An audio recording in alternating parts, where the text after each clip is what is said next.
신약성경 68면 마가복음 9장 14절로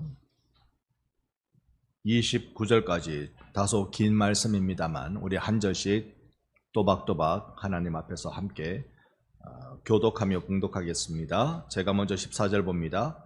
이에 그들이 제자들에게 와서 보니 큰 무리가 그들을 둘러싸고 서기관들이 그들과 더불어 변론하고 있더라.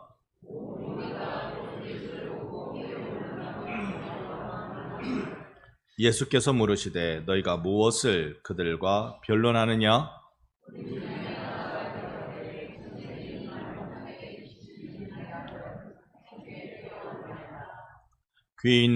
귀신이 어디서든지 그를 잡으면 거꾸러져 거품을 흘리며 이를 갈며 그리고 파리해지는지라. 내가 선생님의 제자들에게 내쫓아 달라 하였으나 그들이 능히 하지 못하더이다.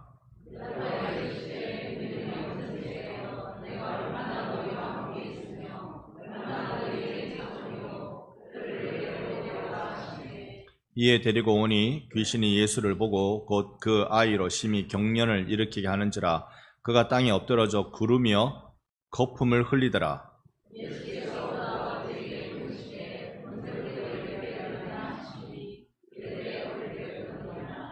귀신이 그를 죽이려고 불과 물에 자주 던졌나이다.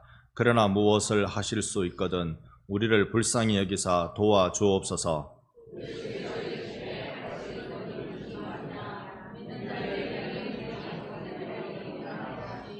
곧 그 아이의 아버지가 소리를 질러 이르되 내가 믿나이다. 나의 믿음 없는 것을 도와주소서 하더라.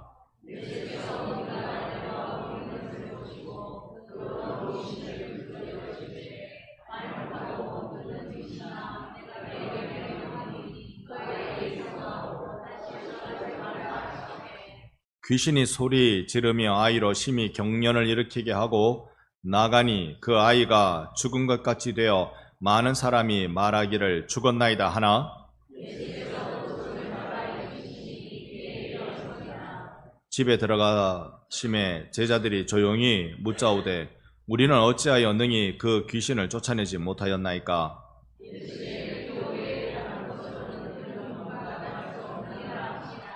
아멘. 할렐루야. 아멘. 우리 좌우로 인사합니다. 사랑합니다. 존경합니다. 우리가 문제를 가지고 있지만 해결할 능력이 없다는 것이 우리에게 큰 한계고 숙제입니다. 오늘 본문은 한 아비를 소개해 주지요. 아이의 몸은 자꾸 부서졌고 아버지의 마음은 매번 함께 무너졌습니다. 불 속에서도 물 속에서도 삶과 죽음의 경계가 너무 쉽게 무너지는 걸 봅니다. 이 아이를 데리고 제자들에게 갔습니다. 너무 어려운 마음으로 나갔지만 그들은 아무것도 이 아이에게 할 수 있는 게 없었습니다. 기도는 메말랐고 믿음은 그 흔적이 희미했습니다. 군중은 웅성거렸고 절망은 그 소리보다 더 깊었습니다. 예수 앞에 선 아버지는 마침내 그 속을 드러냅니다. 할 수 있거든 우리를 불쌍히 여기소서. 이 아비의 말은 믿음이 아니라 그의 상처였습니다. 오래 기다려도 지쳐버린 마음, 여전히 놓을 수 없는 그 사랑, 그래서 그것을 아신 예수님께서 이리 말씀합니다. 믿는 자에게 능치 못할 일이 없느니라. 오늘 우리도 그 아버지처럼 흔들리고 있습니다. 믿음과 의심 사이에서, 조용함과 외침 사이에서 이럴 때 한마디의 기도라도 주님께 드린다면 주님이 그걸 들으시고 응답하십니다. 우리 오늘 이 아비처럼 함께 하나님께 외치는 시간이 되면 좋겠습니다. 주여, 내가 믿나이다. 나의 믿음 없는 것을 도와주시옵소서. 여러분, 우리 이 오늘 긴 본문에 등장한 아비와 같은 마음을 가진 자가 바로 우리들이지 않을까요? 오랜 상처가 있는 사람들은 그 시간이 믿음의 기력이 없게 만들게 합니다. 정현종 시인의 방문객이라는 시, 그 중에 일부가 이렇습니다. 여러분 자세히 보이는지 모르겠습니다만, 사람이 온다는 건 실은 어마어마한 일이다. 한 사람의 일생이 오기 때문이다. 그 사람의 과거와 현재와 그리고 미래가 함께 오기 때문이다. 여러분, 한 사람이 여러분에게 왔다는 건 그 사람의 전부가 왔다는 것입니다. 오늘 여러분 곁에 누가 앉아 있습니까? 그 앉아 있는 사람이 그의 과거와 현재와 미래의 전 일생으로 여러분 옆에 왔습니다. 우리 옆 사람과 인사하십시다. 제 옆에 오신 당신을 소중하게 여기겠습니다. 이 시는요, 우리가 읽은 그 다음에 나오는 구절이 이렇습니다. 부셔지기 쉬운, 그래서 부셔지기라도 했을 마음이 오는 것이다. 사람이 온다는 건 그런 겁니다. 지금 이 아비의 일생이 예수께 왔습니다. 그런데 그 아비는 믿음 대신 상처를 가지고 왔습니다. 오늘 우리는 이 대목에서 믿음이라는 주제를 함께 찾아보고 싶습니다. 이제 우리 본문을 조금 들여다보겠습니다. 14절에 보니까 이에 그들이 제자들에게 와서 보니, 여기 그들이라 말하면 지난번 우리가 본 변화산 산에서의 내려온 예수님과 세 제자들, 그들이 내려와서 남아있는 다른 9명의 제자들을 보니 큰 무리가 그들을 둘러싸고 서기관들이 그들과 더불어 변론하고 있더라. 뭔가 논쟁이 일어나고 있더라라고 말씀하고 있습니다. 여러분께 보여드리는 이 한 그림은 이탈리아 르네상스 3대 거장 중에 한 명인 라파엘이 그린 그림입니다. 그의 생애 제일 마지막으로 그린 작품인데요, 사실은 다 완성하지 못하고 죽었습니다. 그의 제자가 완성한 작품인데, 얼핏 보면 마치 예수님의 승천화 같은 그런 모습을 띱니다만, 이것은 승천화가 아닙니다. 이것은 변화산에서 예수님의 변모하신 모습을 보여주고 있습니다. 한번 보십시오. 여러분 보시기에 왼쪽에 있는 이는 그는 엘리야일 것입니다. 오른쪽에 있는 이는 그는 모세일 것입니다. 그렇게 보는 것은 오른쪽에 있는 이는 뭔가 두루마리 성경을 들고 있는 듯해서 그렇습니다. 그리고 밑에 세 명이 자는 것인지 엎드린 것인지 누구일까요?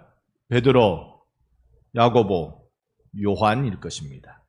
그리고 이 변화산 위에서는 예수님의 그 변화된 모습과 구약의 상징인 두 사람을 만나는 놀라운 일이 여기서 일어나고 있지만, 저기 산 밑의 모습은 온갖 논쟁과 비난과 혼란이 여기에 그대로 담겨져 있는 것을 보게 됩니다. 이게 우리가 살아가고 있는 자화상입니다. 예수 없으면 서로 논쟁하고 서로 헐뜯고 다투는 것입니다. 15절에 보면 온 무리가 예수를 보고 매우 놀라며 달려와 문안한다. 예수가 오시면 예수님께 꼼짝달싹하지 못하다가 예수가 안 계시면 서로 헐뜯고 논쟁하고 비난하는 것, 이 천박한 다툼이 끝나지 않는 것이 우리가 살아가고 있는 세월입니다. 매우 놀란 그들은 예수께 인사하러 달려옵니다. 왜 놀랬을까요? 옆에서 누가 놀래켰을까요? 그들이 놀란 이유는 글쎄요, 아마 우리가 이렇게 다투고 있는 것이 예수님께 들켜서 그런 것 아닐까 생각해 봅니다. 그러던 중 한 사건, 이 논쟁의 이유가 되는 한 사건을 소개해 주는데 17절입니다. 같이 읽어봅니다. 무리 중에 하나가 대답하되 선생님, 말 못하게 선생님께 데려왔나이다. 18절, 또 같이 18절 같이 보겠습니다. 귀신이 어디서든지 그를 잡으면 거꾸러져 거품을 흘리며 이를 갈며 그리고 파리해지는지라 내가 선생님의 제자들에게 내쫓아 달라 하였으나 그들이 능히 하지 못하다이다. 지금 이 논쟁의 이유는 한 아비가 아들을 데려왔는데 이 아들을 당신의 제자들이 전혀 고치지 못하네요. 이게 논쟁의 주제였습니다. 이 아이는 귀신이 들려서 삶과 죽음의 경계가 모호해진 아들입니다. 귀신도 아니고 사람도 아니고 파리해져 가는 인생을 살던 이가 이 아들입니다. 산 위의 영광과 산 아래의 고통이 충만하고 있는 것을 우리는 여실히 오늘 본문을 통해서 보게 됩니다. 여러분에게 있어서 예배는 어떻습니까?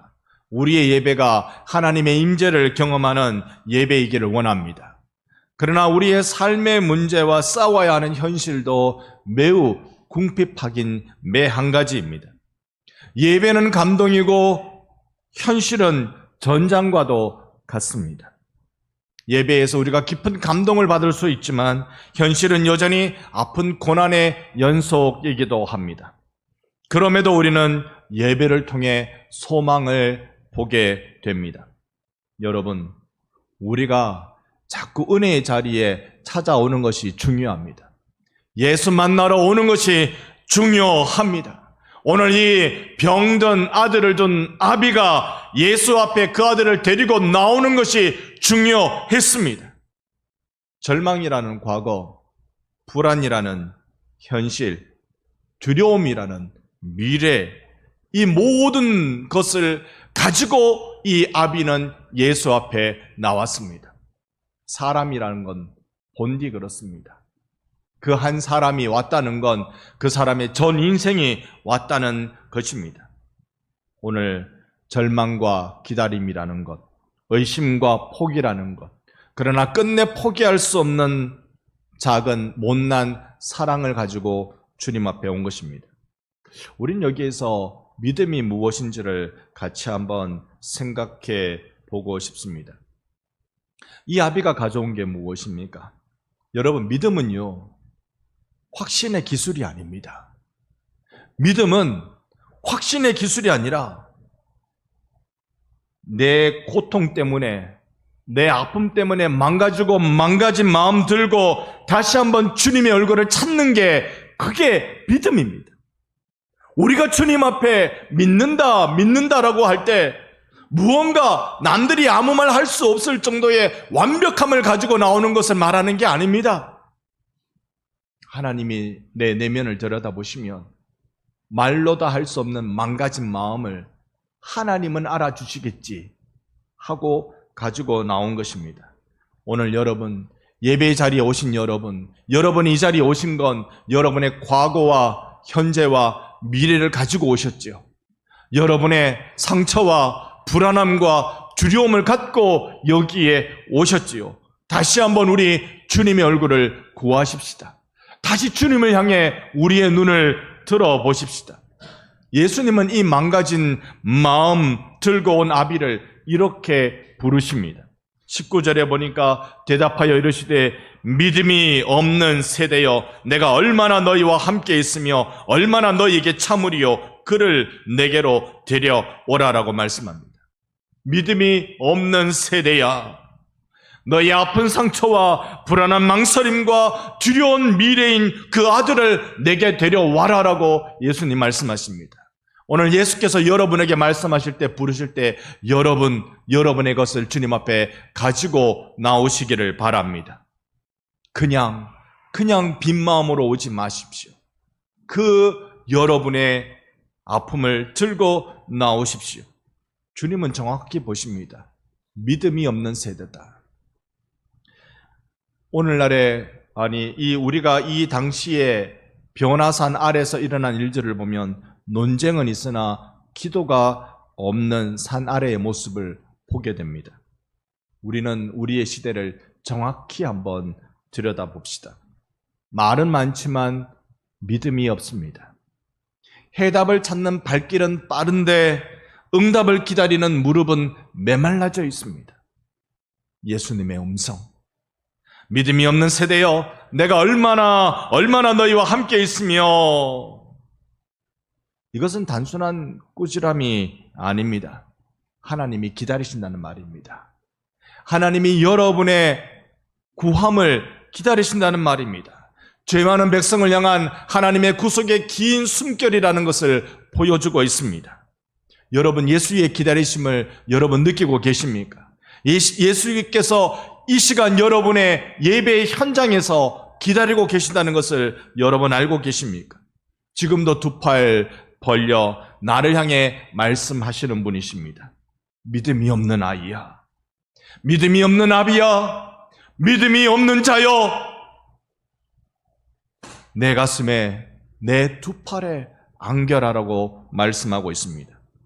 여러분, 예수 앞에 나왔을 때 다시 경련을 일으키며 거품을 뿜으며 쓰러져가는 이 아들을 보는 아비의 마음, 그는 무기력하고 고쳐주지 못함에 대한 죄책감이 있으며 대신 아파해 줄 수 없는 이 깊은 상처를 가지고 주님 앞에 나옵니다.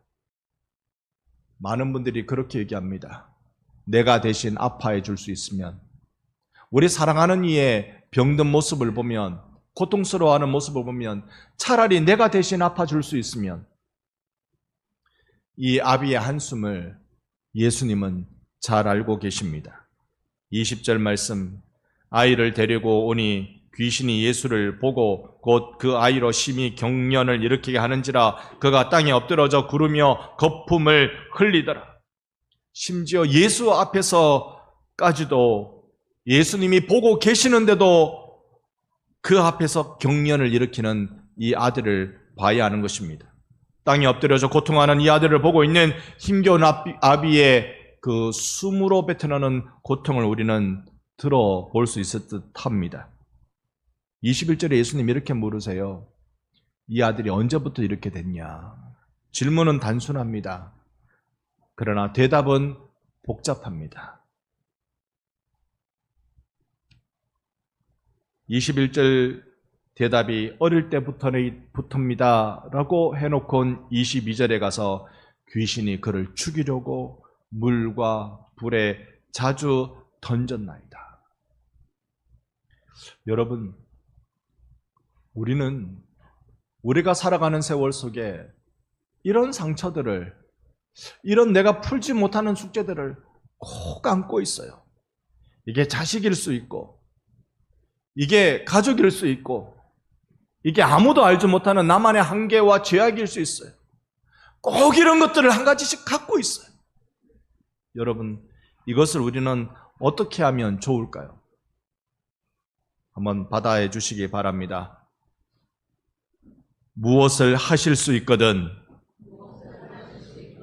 나를 불쌍히 여기사 도와주옵소서. 아멘.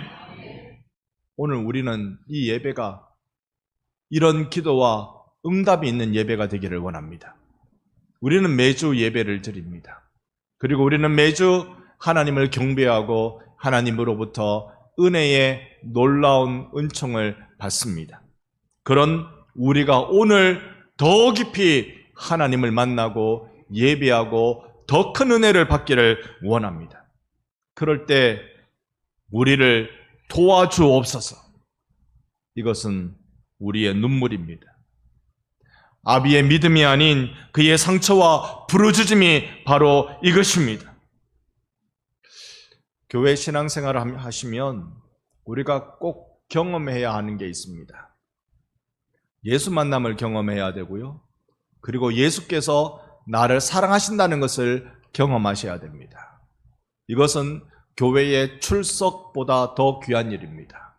더 깊이 하나님을 만나셔야 됩니다. 그런데 여기 이 아비가 지금 이렇게 나를 도와주옵소서라고 하는 것은 지금 이 모습은 그의 믿음이라기보다는 그의 울부짖음이었다는 걸 알게 됩니다. 예수님께서 지금 그의 고함을 듣고 계시는 거예요.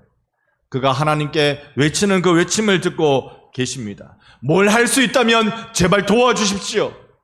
예수님 뭐라도 할 수 있다면 제발 좀 도와주십시오. 하지만 이 간절한 외침이 무엇 되겠습니까? 나를 불쌍히 여겨달라고 부탁하는 것밖에 더 되겠습니까? 오늘 그런 나에게 예수님이 깨워주신 음성을 들려주시는데요. 우리 함께 23절 말씀 다 같이 읽어봅니다. 예수께서 이르시되 할 수 있거든이 무슨 말이냐? 믿는 자에게는 능히 하지 못할 일이 없느니라 하시니 아멘. 이 말씀은 믿음을 가져라는 뜻이지요. 옆에 분께 우리 인사 나눕시다. 믿음을 가집시다. 믿는 자가 됩시다. 아멘. 예수님 지금 이 아들을 데려온 아비에게 지금 너에게 필요한 건 믿음이야 라고 말씀합니다.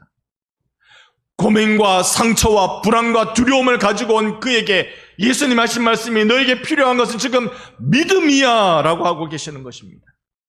아비가 예수께 가지고 나온 것은 상처였다고 말씀드렸습니다. 예수님께서 지금 내게 하시는 말씀, 하실 수 있다면, 뭐라도 하실 수 있다면 예수님 이걸 가지고 그게 무슨 말이냐라고 말씀합니다. 이건 말꼬리 붙들고 예수님께서 책망하시는 게 아닙니다. 그의 속을 바라보시며 그가 얼마나 불신의 마음인지를 지적하고 계십니다. 여기에서요, 제자들도 덩달아 화들짝 놀랍니다.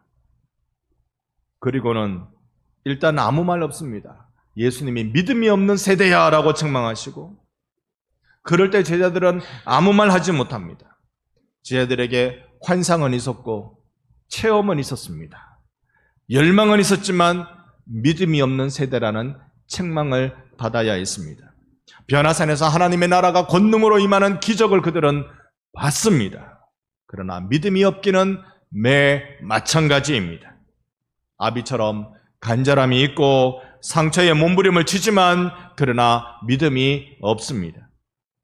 함께 간구하는, 간절히 구하는 마음으로 우리 소리내어 함께 읽어볼 구절의 말씀이 24절입니다. 같이 읽어봅니다. 곧 그 아이의 아버지가 소리를 질러 이르되 내가 믿나이다, 나의 믿음 없는 것을 도와주소서 하더라. 아멘. 소리 질러 가로되 내가 믿나이다, 나의 믿음 없는 것을 도와주옵소서. 믿습니다. 그러나 내게 믿음이 없습니다. 그러니 주여 도와주옵소서. 이제 우리는 믿음의 본질로 돌아오게 됩니다.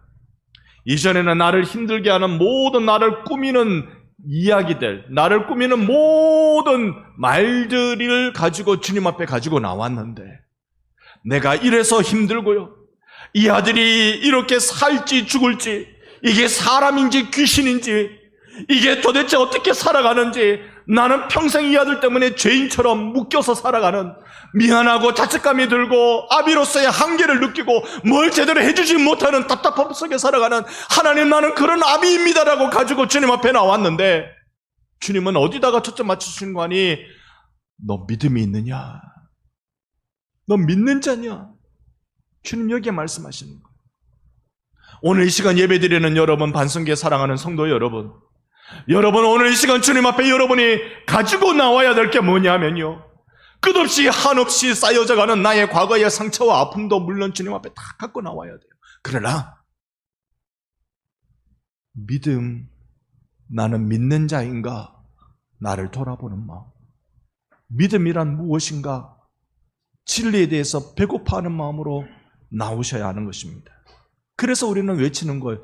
주여 도와주옵소서. 무엇을 도와달라고요? 나의 믿음 없는 것을 도와주옵소서. 오늘 여러분 말씀 듣는 중에 여러분의 믿음이 회복되는 은혜가 있기를 소망합니다. 여러분 오늘 예배하는 중에 바른 믿음, 옳은 생각, 진리의 일들이 여러분 가운데 충만해지기를 축복합니다. 그래서 내 사그라져가는 믿음을 주님이 만져주시는 일이 이 시간 있기를 정말 간절히 바랍니다. 25절로 27절 한번 교독합니다. 예수께서 무리가 달려와 모이는 것을 보시고 그 더러운 귀신을 꾸짖어 이르되 말 못하고 못 듣는 귀신아 내가 내게 명하노니 그 아이에게서 나오고 다시 들어가지 말라 하시매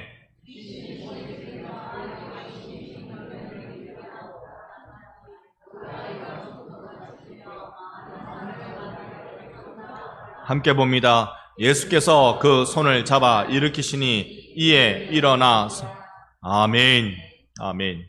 이런 기적이 일어났습니다. 그러니 이런 기적이 일어나기를 바랍니다. 이 아이는 귀신 들려서 자기도 어찌하지 못한 세월을 어릴 때부터 지금까지 살아왔습니다. 그 아이에게서 귀신이 떠날 때는 경련을 일으키게 되고 마침내 귀신이 떠나고 난 뒤엔 조용해진지라 사람들이 죽었다. 저렇게 몸부림치고 경련을 일으키면서 쓰러졌는 중에 귀신이 나가니까 쟤 죽었어.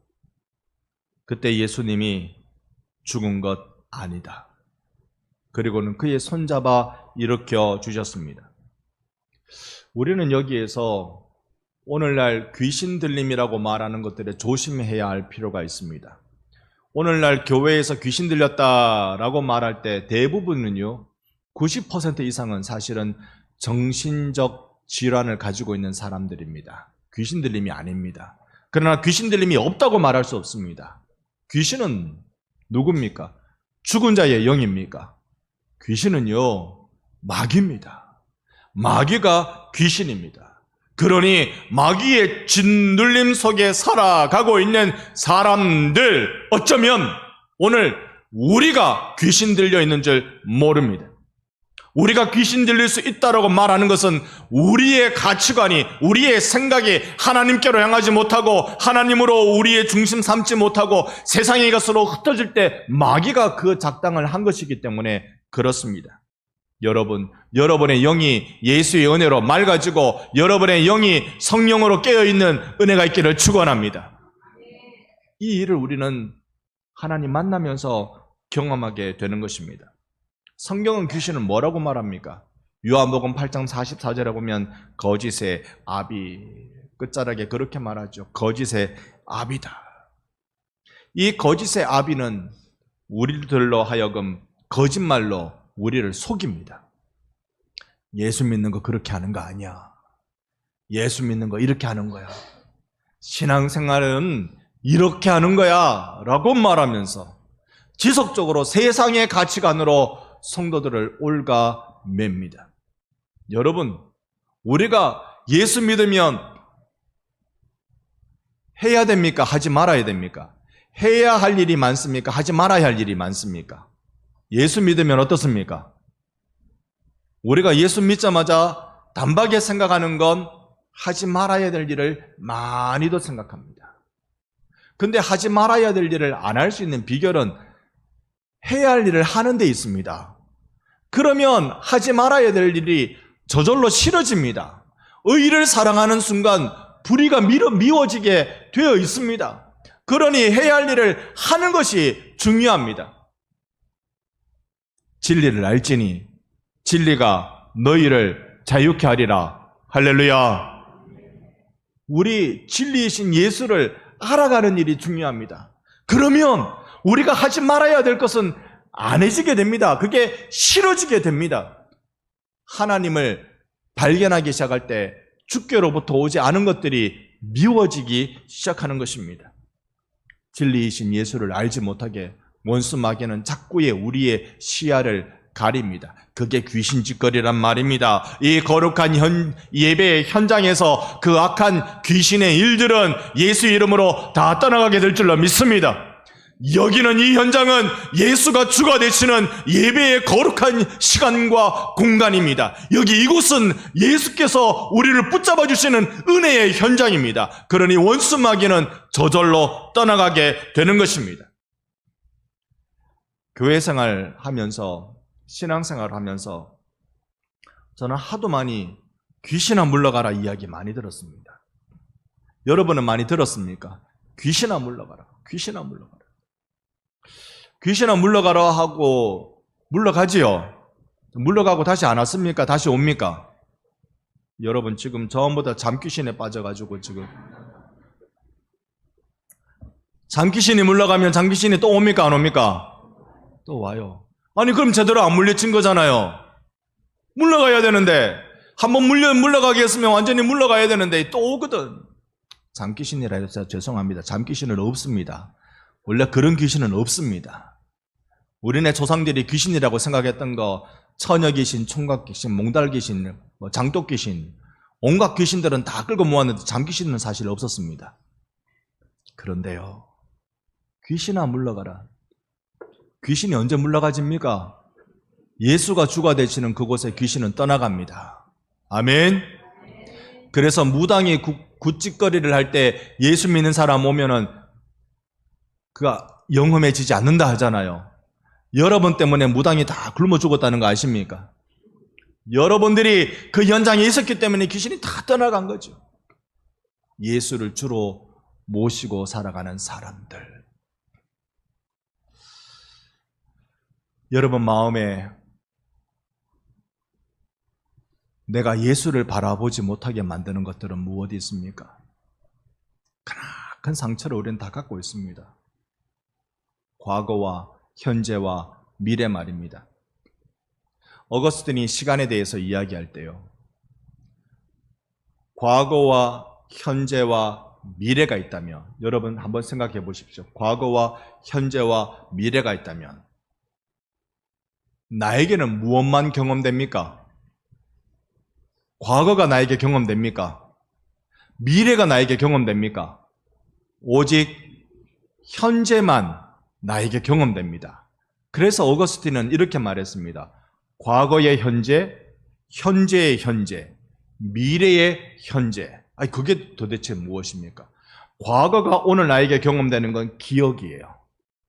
기억으로 과거가 나에게 경험되는, 현재에서 내가 그걸 기억하면서 과거의 현재를 경험하는 겁니다. 여러분 이거 잠귀신 안 물러내면 못 알아듣습니다. 다시 설명해 드리겠습니다. 과거는 현재인 내가 과거를 만나는 건 과거에 대한 기억으로 만나는 겁니다. 미래를 내가 만날 수 있습니까? 못 만납니다. 그러나 지금 내가 미래를 만나는 건 미래에 대한 기대로 만나는 겁니다. 미래에 대한 기대로 현재를 만나는 겁니다. 그래서 기억과 기대를 현재에서 만날 수 있다. 이게 어떤 의미냐면 여러분 아무리 오래 살아도 여러분 과거를 살지 못하고 미래를 살지 못합니다. 여러분이 아무리 거대한 인생을 살아도 과거를 살지 못하고 미래를 살지 못합니다. 현재를 삽니다. 이 현재를 살아갈 때 우리의 발목을 붙들고 있는 게 과거잖아요. 아픔이잖아요. 상처잖아요. 우리 중에 그거 없는 이가 있습니까? 자다가 벌떡 일어나서 경기하듯이 갑자기 잠든 잠이 깨어지며 정신이 말똥말똥해지는 경험을 여러분 해본 적은 없습니까? 마치 텔레비전에 우리가 어릴 때 본 강시 일어나듯이 자는 그 침상에서 벌떡벌떡 일어난 적은 없습니까? 아니면 앉아서 휴 한숨 쉬면서 어쩔 줄 몰라서 그저 가슴만 졸이던 밤새운 적은 없습니까? 과거의 기억이 오늘날 나를 만나면서 어찌할꼬 미래에 대한 기대가 두려움으로 바뀌면서 자신 없는 인생으로 바뀌어지는 일들. 여러분, 이 일에 대한 유일한 극복은 예수께서 내 손 잡아주시는 데 있습니다. 오늘 예수께서 여러분의 마음 가운데 피 묻은 손으로 어루만져 주시는 은혜가 있기를 원합니다. 불안한 여러분의 생각을 주님이 사로잡아 주시는 일들이 일어나기를 원합니다. 소망은 여기에 있습니다. 예수의 보혈에 나는 죽고 예수의 손잡고 예수로 산다. 할렐루야. 보혈로 나는 죽고 주님의 손으로 나는 사는 그 일을 우리가 경험하는 데 있습니다. 우리 이제 정말로 이렇게 인생을 한번 살아봐야 되지 않겠습니까? 새 생명으로 누리는 인생을 이제 살아야 되지 않겠습니까? 내 마음에 간절함이 있습니다. 절규하고 고함치고 부르짖고 주님 앞에 나갑니다. 하지만 믿음이 없이는 되지 못합니다. 우리의 신앙 고백문 중에 하나, 하이델베르그 21문이 이렇습니다. 참된 믿음이란 무엇입니까? 라고 물을 때, 참된 믿음은 하나님께서 그의 말씀에서 우리에게 계시하신 모든 것을 진리라고 여기는 확실한 지식, 동시에 성령께서 복음으로서 내 마음속에 일으키시는 굳은 신뢰, 확실한 지식과 굳은 신뢰가 이게 뭐라고요? 믿음이라고요. 확실한 지식은 뭡니까? 생명의 말씀, 성경 말씀, 확실한 지식입니다. 우리의 구원에 관한, 우리의 생명에 관한, 우리의 인생에 관한 확실한 지식이 생명의 말씀입니다. 이 생명의 말씀에 대한 성령께서 내 마음에 일으켜주시는 강력한 신뢰. 오늘 우리는 굳은 지식과 확실한 지식과 굳은 신뢰로 우리의 믿음을 일으키는 일들이 있기를 원합니다. 산 위에 경험이 있어도요, 산 아래에만 맴돌면 나는 언제나 기대감이 없는 신앙으로 바뀌어버리는 건 아닙니까? 28절에 제자들이 예수님께 묻습니다. 우리는 왜 그 귀신을 못 쫓아냈습니까? 예수님이 이렇게 말씀하세요. 마지막 29절 함께 읽어봅니다. 이르시되 기도 외에는 다른 것으로는 이런 종류가 나갈 수 없느니라 하시니라. 아멘. 아비의 믿음 없음을 주님이 책망하시다가 기도 외에는 이런 일 안 일어난다라고 말씀하신 걸 보니 기도가 믿음이다가 되는 겁니다. 기도가 믿음이다. 존 칼빈은 이렇게 말했습니다. 믿음은 하나님 자비에 대한 확고하고도 견고한 확신이며 진정으로 마음에서 우러나오는 신뢰다. 우리가 이 마음을 품고 기도의 자리에 함께 나가기를 힘쓰셔야 합니다. 여러분, 이 뜨거운 여름에 우리 기도가 회복되는 여름이 되기를 원합니다. 기도합시다. 어떻게 기도하느냐? 하나님께 맡기는 기도를 합시다. 매달리는 기도를 합시다. 내가 내 힘으로 이 아들을 고치지 못하겠더라고요. 내 힘으로 귀신 들린 이 아들, 이놈이 귀신인지 사람인지 구분도 안 돼가면서 파리해지는 그 인생을 내가 막아낼 길이 없더라고요. 그러니 이제 주님이 내게 말씀하시기로 너 믿음의 기도를 드려봐. 너 믿음의 기도를 하기 시작해봐. 어떤 일이 일어나는지 너 경험하게 될 거야. 여러분의 심령이 예수 앞에 나와서 여러분의 삶의 모든 두려움과 아픔을 가지고 다 주님 앞에 나와서 믿음의 기도를 드릴 때 어떤 일이 일어나는지 우리 경험하십시다. 하나님의 응답을 우리 보십시다. 우리 입술이 주님께만 열려지는 은혜를 여러분 경험해 보시기를 바랍니다. 사람 앞에 열려지지 말고 사람 앞에 산 밑에서 비난하고 비평하고 이렇게 이야기하는 그런 거 말고 주님께만 열려져서 믿음의 기도를 올려드리면서 우리가 불완전한 믿음이라도 정직하게 하나님 앞에 드리고 우리가 기도할 때 이 기도 속에서 믿음이 자라난다는 확신을 갖고 매달리면서 주님 앞에 나아가 잘 다듬어진 확신이 아닐지라 흔들려도 끝내 하나님이 놓지 않는 손을 신뢰하며 기도의 자리에 나가 승리하는 우리 반성교회, 기도로 세워지는 믿음이 충만한 우리 교회가 되기를 예수님의 이름으로 축원합니다. 아멘.